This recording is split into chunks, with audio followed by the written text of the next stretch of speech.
Hello and welcome to my channel. Okay, so today I will recap Taxi Driver episode 5 only, since episode 6 did not air last Saturday due to a sport event in Korea.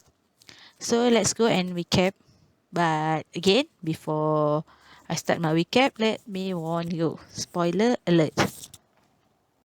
Episode 5 starts with a young girl running away from some adult. Hajun greets Doki as his new neighbor. Then we get back to the last scene from last episode where Hajun tried to use the elevator in the staff room. Fortunately, the elevator stopped before it could go down further. It turned out that our duo engineer stopped it from going down as CEO Jang requested. It was a precaution that CEO Jang did as he was worried about Hajun's curiosity about the elevator. CEO Jang then cleaned his house to make space and easy for the Rainbow team to access their HQ, since they can't use their other entrance and need to use the entrance at CEO Jang house only. CEO Jang then told Doki that he asked for Go-eun to move into his house, but she rejected it. Then Seo Jang asked Doki to move in instead, but Doki said he will think about it. Goon at the taxi company saw the man that took her picture. When she went to chase after the car, Hajun stopped her to ask about his punch card. Before Hajun could leave, Goon dragged him to Doki taxi to go for house hunting. Since Hajun just moved into a new house and Goon needed his help. When they went to house viewing with an agent from the real estate, Hajun helped Goon by consult with the agent. Doki then asked Goon about CEO Jang's suggestion for her to move into his house, since she wondered whether she could afford the house they went for. Goon then told Doki that she thinks it will bother CEO Jang if she moves in, since CEO Jang will be busy to take care of her needs. Cutscene to the salesperson wanted CEO Jang to put their supplement product in the taxi. With bluntly PPL, our dual engineer took the supplement instead and went away. Doki, Goon, and Hajun went into Doki taxi. Hajun told them that he used to move out from the house when he was really young. Goon then realized that Hajun was the one that lived in the house where she used to stay, and asked Hajun to move out and let her move in instead. While Goon tried to persuade Hajun, suddenly a girl crossed the road. Doki stopped immediately and the three of them tried to approach the girl, but she immediately ran away. The trio looked after the girl and luckily Doki managed to find her. They brought her back to the taxi company. The members tried their best to cheer the girls up while Seo Jang reported her to the police. The girl, Wang Soyun, seems to be fear about something and told them that she need to find her sister Soma. Doki went to the house who claimed to be Soyun's mother, whom reported her missing. On his way, he saw two suspicious guys that we confirmed with the mother whether she did report on missing Soyun or not. Doki then meet the mother after the other two left and show her Soyun picture, but realized that she did not recognize her at all. Doki then followed the two guys and noted that they work for real estate consulting company, Field Consulting. The team discussed on possibility on finding more about her. Seo Jang advised them not to force Soyun to speak up. Then, while discussing, Soyun suddenly went missing. However, Doki managed to track her at the basement. Doki managed to gain her trust and agreed to find Somang. Started to find Somang by went to Field Consulting to do more digging. The owner, Kang Pilsum, seems to be a famous speaker and owned a lot of property, but really pretentious in real life. They also found Soyun picture with Pilsung in it in the Field Consulting pamphlet. Doki then asked Goon to marry him, aka pretend to be his fake wife. Hajun bought new clothes for Soyun. Seo Jang then asked Soyun to accompany him to buy toys for Soma.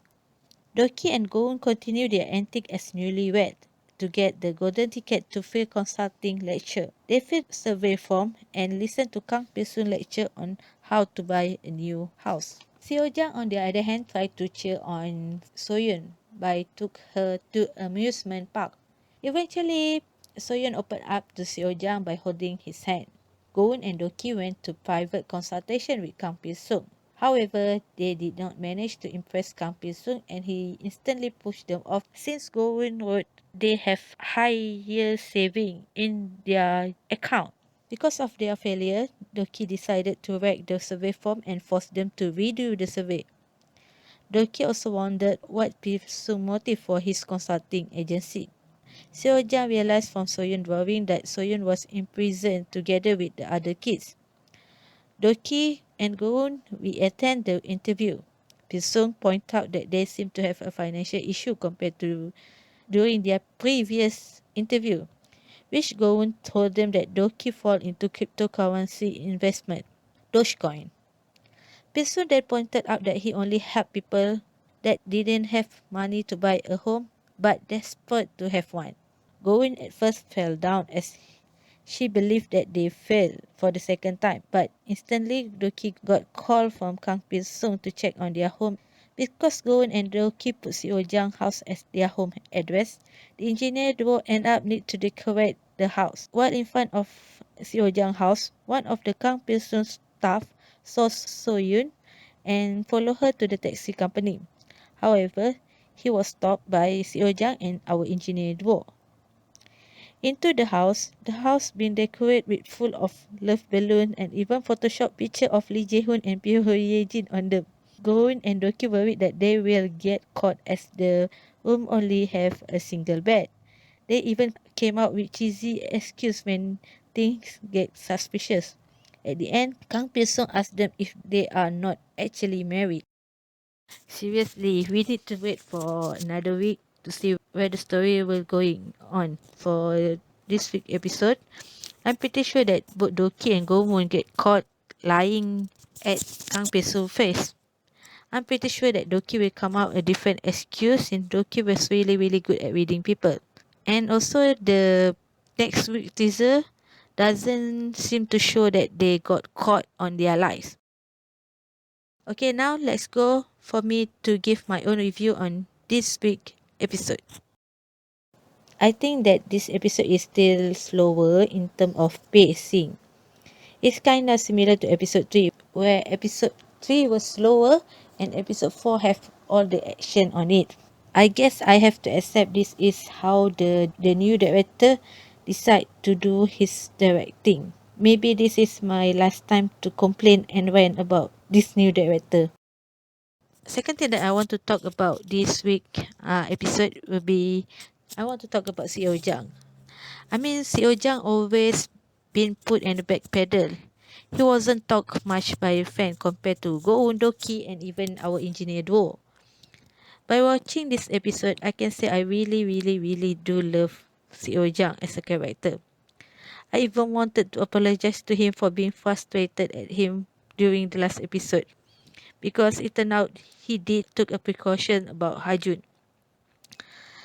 Seo Jang has many good quality that to me a lot of fan of Taxi Driver oversee it and did not talk much. I mean, first Seo Jang did not make no suspicious at Hajun despite Hajun's suspicious behavior. If I was Seo Jang, I will do background check on him when he tried to snooping around for the second time. Seo Jang also have unconditional love towards the Rainbow Team member. He offered Doki and Goon to live rent-free at his own house while he took care of their needs. Seo Jang also put the team picture on the wall, replaced the picture that his late parents put as he always keep the house the same as back in 2001 when his parents murdered.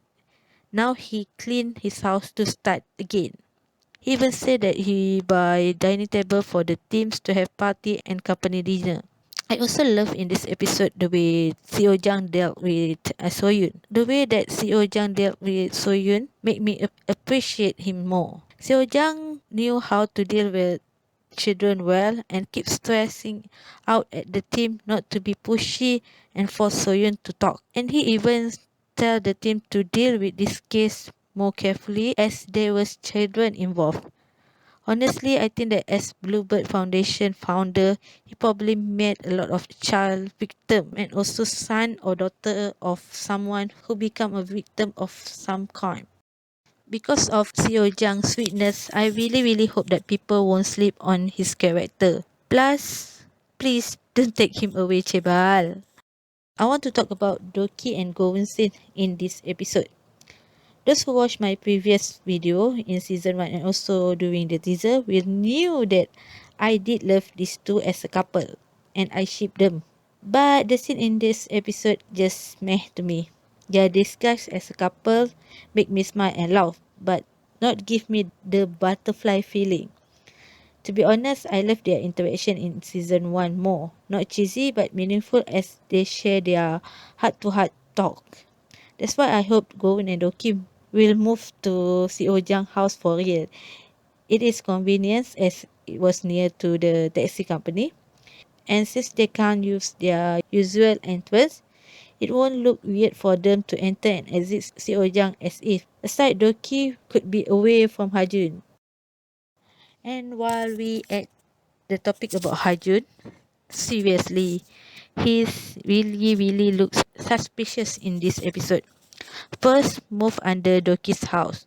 Second, stop going from chasing the suspicious car. Third, I believe he asked Soyun to hide in the basement because how Soyun can enter the staff only room and even jump from the small opening in the elevator. Aside, when they talk about moving into the house, Hajun told he done moving since he was really young. My guess is he was kidnapped or sold when he was really young and trained to be assassin. Till today, I still believe that he is the villain. There is not much that I can talk this episode because the operation just started and honestly I will expect more on the next Friday. That's all for today and bye.